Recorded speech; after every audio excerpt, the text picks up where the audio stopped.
but I'm as sober as a judge. Hello, John. Hello, Oliver. So today we're going to look at the colors and clothes. Why were dark clothes once seen as a symbol of morality, modesty, and respectability in Ireland, and why has that link faded over time? The full story, if anybody's interested, is in the description. We're going to cover a few things on it. So, for much of the 20th century in Ireland, clothing wasn't just fashion; it was a moral code. Dark suits and modest wool dresses signaled humility, respectability, and decency, while bright colors often judged as vain or immodest, and you could become the subject, for example, of gossip if you wore a bright red dress in a small town in Ireland. The mindset came from Catholic values, poverty, and community expectations. From the 1960s onwards, global culture, economic change, and a decline in church influence broke that link. Today, dark clothes survive mainly in funerals and formal settings, but color is now about individuality and self-expression, not morality. I got this idea and I've done some research on it because I have noticed that people from say 75, 65, and 55 tend to wear very dark clothes in society. I have an interest in sociology.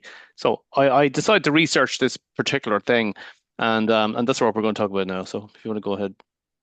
So from the Yes, 1950s. yeah. Well, the 1950s was a time when we were getting an education, and then some of us were fortunate to get a secondary school education, and it wasn't available in many towns. You had to go to a boarding school somewhere. There was a diocesan one where I lived in Boyle, in Ballyhaderreen, which was for the diocese of the diocese there at Ballyhaderreen. And then there was one in Sligo, another diocesan college. But I went to one in Dublin, in Raheny, which was country at the time. And so but when you were living at home and when you then had left and you were growing up, the Catholic faith churches was packed. There was often three and four masses on a Sunday. There was no masses on Saturdays. No vigil masses to have now, and there was confessions, and confessions were packed. So the dress code was, especially for going to mass, was you dressed as in your best clothes. You polished your shoes at and the Saturday night to make sure they were clean, and you had a good wash as well, and you put on a suit. And money wasn't as fresh as it is now from that point of view, but you did try to get by quality, and men and women, and young men and young women. You dressed with a collar and tie, especially on a Sunday, to show respect. The clothes denoted respect, and the ladies dressed very nicely. They really dressed very well, and at Mass on a Sunday, they'd often have either a hat or something, a scarf. There was that kind of dress, and it didn't matter. You would, it was ordinary people of all classes, not the kind of wealthy ones, wealthy, poor people. Were all kind of poor. We didn't have much of a jingle in our pocket, and so we dressed that way.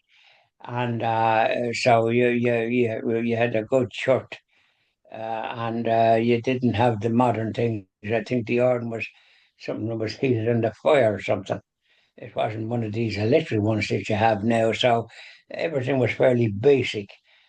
But you did dress well, and the women dressed very, very good. They were like beauty queens, quite frankly, the way they were dressed. They could walk down the boulevard, if you like, if there was such a thing as we had here, boulevards, which they have in France. But they were very well dressed. That's my memory of it. And don't forget, I was growing up in that period. That I was in my prime, shall we say. But that's the way it was done in those times. But then as time marched on, we're going to the sort of 70s and 80s and gone on. And the practice of going to mass that changed everything, and so that caused a bit of confusion to people, including yours truly. The priest suddenly had his back to the altar instead of facing it, to the tabernacle, and gawking at the community, which seemed a pretty strange affair. And there used to be missions every year, so there was a lot of things going on, and there was various things during the week as well, and people had an occasion to dress, and they dressed very well now, I can tell you. I can tell you that for a solid fact.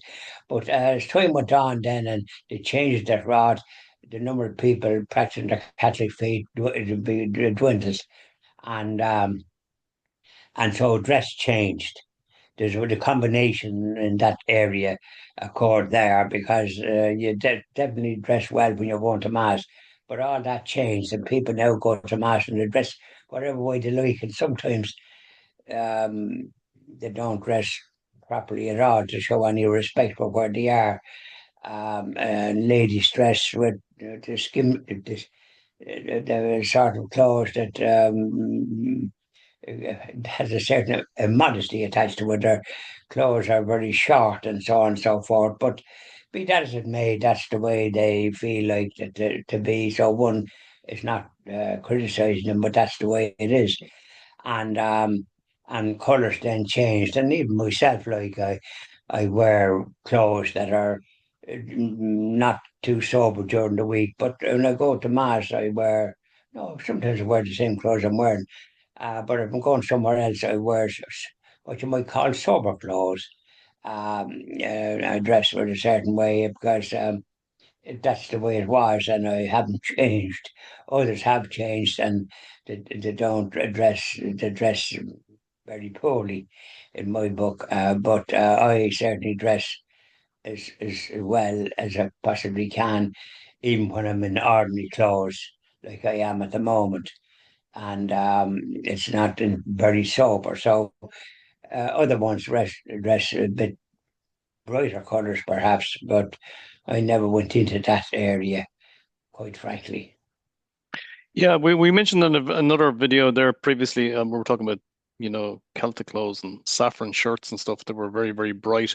I think if you go back before the 1950s, and if you go back into, say, the 1300s, 14, 1500s, Irish people were very much into their Celtic designed clothes, and we've seen some of them there throughout the video. But the thing is, but we're focusing anyway from the 1950s onwards. There was fairly dark clothes. 1960s, television came along, the Beatles came along, rock and roll. Then the 1970s, 80s, we had more color. And then by the year 2000, there was a complete transformation because there was disposable fashion. Clothes became very, very cheap. Pennies, for example, okay? You That's walk right. into Penny's shop for women, right? The women's section, it looks like a bouquet of color, of flowers, okay? That's what it actually looks Exactly. like. Okay. One thing I have an issue with, okay, and you mentioned the church there is, I see people going to funerals. A family member passed away there about a year and a half ago, and I see people coming into the funerals and they're not dressed appropriately. They're not dressed in a proper, respectful way. They come in tracksuits. Some of them come in their work clothes. It's just, I just think we need to have a level of respectability for certain areas, maybe going to church and funerals and things like that. Correct. Yeah. I think that's the fundamental base when you're going to church. It's in your own interest to dress up, not to dress down, to dress up. And obviously in the summer you're not going to be wearing, it's warm, but this time of the year onwards I'd be wearing a collar and tie.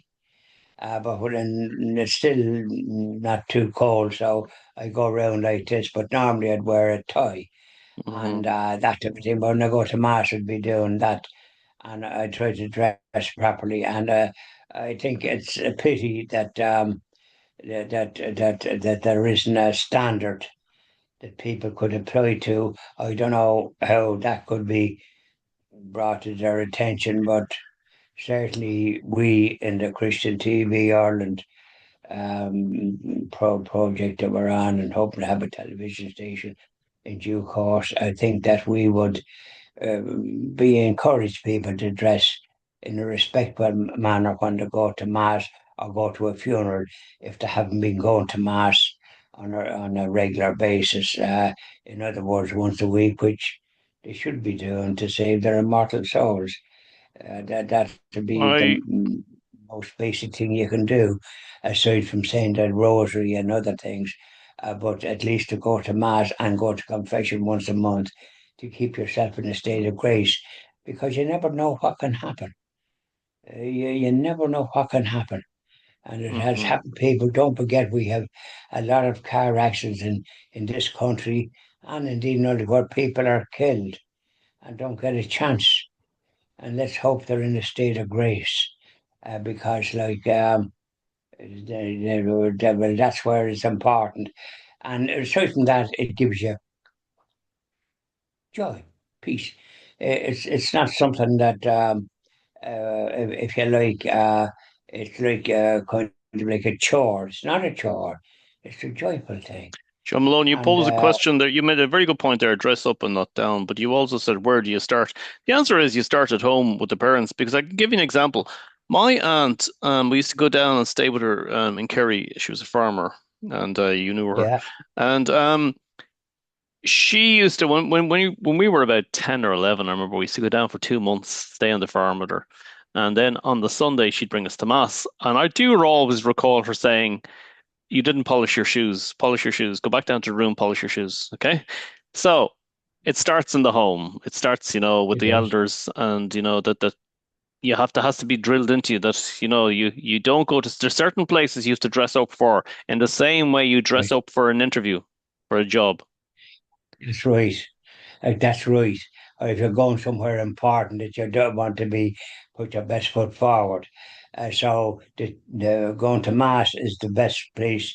You couldn't go to a better place when you're doing that. And so to dress up, but that's what they used to say. You had to polish your shoes every Saturday, and to be examined.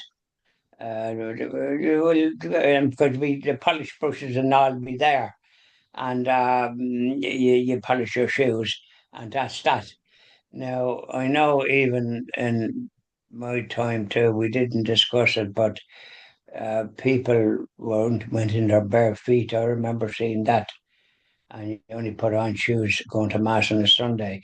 And sometimes people went in their bare feet, and then when they got to the school, they put on their shoes.